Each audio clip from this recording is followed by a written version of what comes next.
The major storms and hurricanes of the last several years have put unprecedented strain on emergency response teams, and the city is now turning to the local community for help. The city has begun seeking volunteers to become members of the Community Emergency Response Team. The team would be trained in accordance with national standards in emergency response teams during a local crisis. Some of the training would include first aid, CPR, basic search and rescue, in addition to many other topics. DoubleACS's James Friedman spoke with Attleboro Fire Chief Scott LaChance to learn more about CERT. Scott LaChance, I'm the Fire Chief for the City of Attleboro, and I'm also the Emergency Management Director for the City. Attleboro has just partnered with FEMA and MEMA to start a local CERT team, and CERT stands for Community Emergency Response Team. It basically replaces what people remember as the old civil defense, and the purpose of a CERT team is to assist first responders during major events, major storms as an example. It's very popular out west. It's something that started to become more popular out here. Training program is based on national standards from FEMA, and it'll be delivered over 7 or 8 evening sessions and a couple of Saturdays.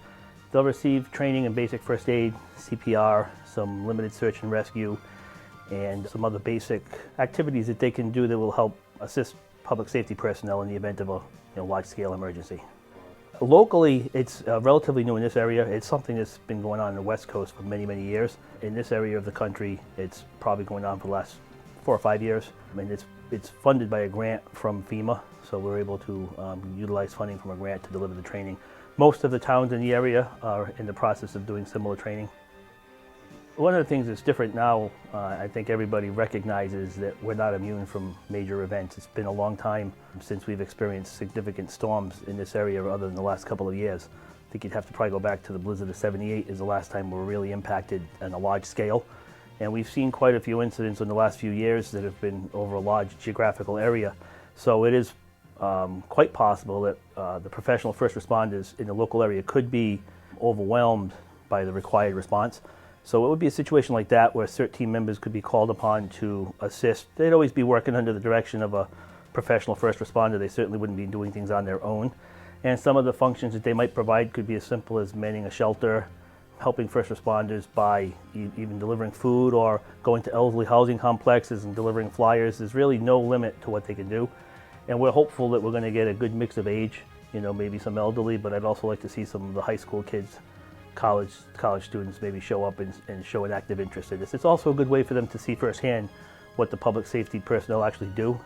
It's hard to see that firsthand if you're not involved in it. There's really no specific qualifications, depending on the person's capabilities would depend on what we would have them do. I would encourage anybody who is interested in being able to help to certainly take the training. If they have, say, physical limitations, if they're elderly, we're certainly not going to ask them to go out and do a search and rescue, but they could do something, sit and answer a phone, hand out supplies, hand out food. And if it's somebody that's young or minor, we certainly, same thing, we wouldn't put them in a position where they don't have supervision.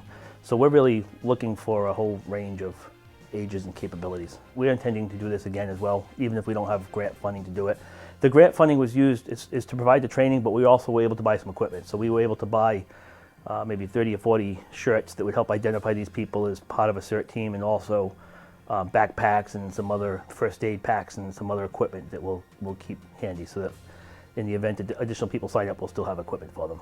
I'd like to thank MEMA especially. They're the Massachusetts Emergency Management Agency, and they've made that funding available to us. Captain Gannett is on the fire department. He's the coordinator for the training program, so of course I'd like to thank him. Several instructors from police and fire.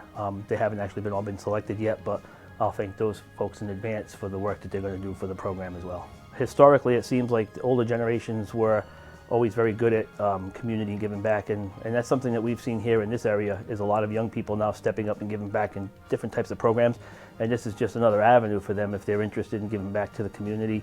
Take the training program, and whatever type of assistance they're able to provide would be appreciated.